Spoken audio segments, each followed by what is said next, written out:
Ei mundo, meu nome é Fabi Medeiros e sejam muito bem-vindos a este canal. Aqui tem vídeo novo toda quinta e domingo, sempre com temas criminais e às terças, histórias de arrepiar a espinha no novo quadro do canal, Terças do Terror. Então se você gosta desse tipo de conteúdo, para tudo que você está fazendo, que eu vou te contar essa história. Vem!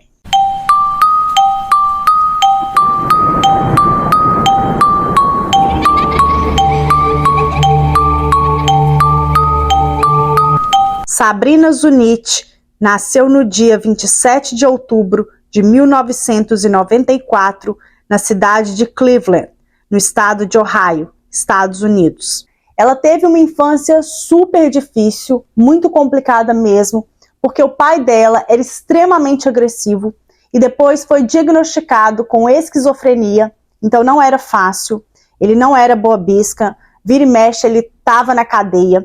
A mãe dela, para conseguir suportar o marido, começou a fazer uso de entorpecentes, então ela também acabou sendo presa por conta disso. Então a Sabrina, ela ficava com a mãe quando o pai estava preso, e quando o pai estava solto e a mãe estava presa, ela ficava com o pai, porque era assim, sempre ou o pai ou a mãe dela estavam na cadeia, e ela ficava entre aqui e ali. Então vocês já conseguem imaginar como que foi a infância dessa menininha. Bom, aos 4 anos, ela foi diagnosticada com TDAH, depressão e transtorno de personalidade limítrofe. A avó até que ajudava a cuidar da garota, tentava dar carinho para a neta, mas ela era uma criança muito difícil. E é entendível isso. Vira e mexe, a avó estava ali resolvendo problemas dela. Uma vez ela foi chamada até a escola, né? Uma vez não, várias vezes ela foi até a escola da Sabrina para resolver os BO que a Sabrina arrumava lá. Então, assim, era complicado. Bom, aos 13 anos, a Sabrina começou a fazer uso de entorpecentes. Em uma dessas vezes, ela foi pega. E aí ela foi encaminhada para uma instituição, que era como se fosse uma clínica que reabilitava esses jovens, né? E depois encaminhava para adoção. Ela chegou a ser adotada várias vezes, passou por várias casas, porque infelizmente sempre a devolviam. Ela nunca conseguia ficar na família que a levava, então ela sempre teve esses problemas de ir e vir. Então vocês imaginam a cabeça dessa menina, gente, que tinha passado por tudo que passou na infância, aos 4 anos foi diagnosticado com TDAH, depressão, transtorno de personalidade, e aí aos 13 começa a usar entorpecente, depois vai para adoção, ninguém a aceita, então ela tinha sim aquele sentimento de rejeição muito grande dentro dela. Bom, até que em 2011, muita coisa vai mudar na vida da Sabrina. Mas antes de adentrar, eu vou contar para vocês sobre a família Knoefel, que foi a família que vai adotar a Sabrina. Bom, era um casal, né, a Lisa e o Kevin, eles moravam ali nos arredores de Cleveland, então era bem próximo. A Lisa, ela já tinha uma filha do primeiro casamento, que era a Megan. Então, quando ela casou com o Kevin em 2006, ela trouxe essa filha, né, para morar junto com eles. Ela era assistente social e o Kevin era motorista de caminhão. Eles chegaram a ter uma filha juntos, uma garotinha chamada Riley, e eles eram assim muito felizes. A Lisa, por conta do trabalho dela, ela ajudava nas questões do orfanato, e foi aí que ela conheceu a história da Sabrina. Ela ficou com muita dó da menina, né, porque ela já tinha sido devolvida várias vezes. Ela se sensibilizou com tudo aquilo, conversou com o marido dela, com o Kevin, se tinha problema, eles adotarem a Sabrina, né, e ver como que ela se adaptava. Então o Kevin concordou e a Sabrina foi levada pela Lisa e foi então adotada pelo casal. Bom, tudo estava indo muito bem, a Sabrina foi super bem recebida pelas irmãs, na casa ela se sentia muito à vontade, as notas dela na escola começaram a melhorar, o comportamento dela também mudou muito assim para melhor. Então ela estava indo super bem. Até que a Sabrina e a Lisa começaram a se estranhar. A Sabrina começou a ficar com muito ciúme das irmãs e dizia que a Lisa só dava atenção para as filhas biológicas, que não dava o mesmo tratamento para a Sabrina e ela se sentia excluída. Lembrando, gente, que eu mencionei para vocês que ela já tinha toda aquela questão de se sentir rejeitada, era um trauma mesmo que tinha dentro dela. Bom, então ela começou com essa questão de ciúmes, e ficava muito incomodada como a Lisa tratava as outras filhas e como que ela era tratada. E com isso, ela foi se aproximando cada vez mais do Kevin, porque quando ela brigava com a Lisa, ela corria para os braços do Kevin. E o Kevin, ele dava o conforto, ele abraçava, ele ficava do lado dela, dava carinho. Na cabeça dela, ele, ao contrário da Lisa, não fazia distinção. Então, como ela encontrava conforto nele, era sempre para ele que ela ia. E aquilo começou a incomodar não só a Lisa, como as outras pessoas da família. Teve uma situação que a Sabrina estava assistindo um filme de terror e depois, na hora de dormir, ela ficou com muito medo. Ela já tinha 16 anos nessa época e ela perguntou para o Kevin se ele não podia dormir com ela aquela noite, porque ela estava com muito medo. Então o Kevin foi dormir com a Sabrina, no quarto da Sabrina essa noite, e ficou tudo muito estranho. Teve também um outro episódio no colégio da Sabrina, onde o Kevin foi chamado, porque parece que ela tinha se metido em uma confusão. Então ele foi chamado lá. E na sala da assistente social, ele chegou, sentou numa cadeira e a Sabrina também estava na sala. E quando ela foi sentar, ele pediu, senta aqui no colo do papai. E aquilo soou muito estranho, obviamente. A assistente social achou aquilo esquisito demais. As pessoas já começaram a notar, né, que eles estavam muito próximos e aquilo de fato incomodava. Bom, a verdade, gente, é que eles já estavam tendo um relacionamento. Esse relacionamento começou 9 meses após a chegada da Sabrina na casa. O Kevin sempre a levava para o colégio e eles sempre conversavam e ficavam ali trocando assuntos. Quando voltava da escola, eles tinham relações antes da Lisa chegar do trabalho, na casa mesmo. Então, assim, é complicado. Esse relacionamento, ele começou com massagens. O que acontece? O Kevin era motorista, né, de caminhão. Então, ele chegava em casa, falava que estava com muitas dores, a Lisa não estava em casa, estava trabalhando, e ele reclamava de dores nas pernas e pediu a Sabrina uma vez para fazer uma massagem. Então, ela começou ali com massagem nos pés, no tornozelo. À medida que o tempo foi passando, essa massagem também foi subindo, até que eles realmente chegaram a ter relações sexuais e tudo mais. Enfim, o relacionamento começou. As brigas entre o Kevin e Lisa começaram a aumentar mais ainda, cada vez eles brigavam mais, e a Lisa começou a reclamar que o Kevin dava muito mais atenção para Sabrina do que para as outras filhas, e que isso estava incomodando demais. Certo dia, ele estava muito nervoso e pegou uma das filhas pelo pescoço, e isso deixou a Lisa apavorada. Ela ligou para a polícia. Depois disso, o Kevin falou que queria o divórcio, que para ele tinha sido a gota d'água, que ele não aguentava mais e que ele, de fato, iria entrar com o divórcio. Queria lutar pela guarda da filha Riley e que também iria querer a custódia da Sabrina. A Lisa, obviamente, achou aquilo ali um absurdo, só que até o divórcio sair, todos ficaram na mesma casa. E aí, gente, o Kevin e a Sabrina pararam de fazer questão de esconder. Muito pelo contrário. Eles tornaram a relação deles completamente explícita. A Lisa achava aquilo ali nojento, mas ok, ela sabia que eles já estavam, né, com um divórcio ali para sair, então continuaram morando na mesma casa e ela tinha que aguentar aquilo tudo. Até que um dia, a Sabrina, para irritar a Lisa, ela começou a tratar a Riley, que era a irmãzinha dela mais nova, né, como se fosse filha dela e do Kevin. Então, ela fazia coisas do tipo, a menina falava que estava com sede, ela falava, ô minha filha, a mamãe vai pegar suco para você, a mamãe vai isso. E isso começou a irritar muito a Lisa. Até que um dia, a Lisa não aguentou e falou que ia expulsar a Sabrina de casa, que aquilo ali já estava demais. Mas a Sabrina, espertamente, conversou com a Lisa, disse que aquilo era tudo brincadeira, que na verdade ela não tinha intenção nenhuma de roubar o marido da Lisa, muito pelo contrário, que ela queria que os dois reatassem. E a Lisa, né, ela pensou assim, poxa, a menina tem tantos traumas, já foi tão rejeitada, talvez isso seja apenas mais uma manifestação. Então a Lisa relevou, até porque, gente, a gente estava falando de uma adolescente, era uma outra época, não se via tanta maldade assim. A Lisa realmente acreditou que a Sabrina estava falando a verdade. Ela chegou, inclusive, a repensar no divórcio, mas o Kevin já estava decidido. Ele queria o divórcio, queria a casa, queria a Riley e queria a Sabrina. Ele não estava disposto a repartir os bens E tem uma outra questão, né, gente? A Lisa, ela tinha uma apólice de seguro no valor de 800 mil dólares. E adivinhe quem era o beneficiário?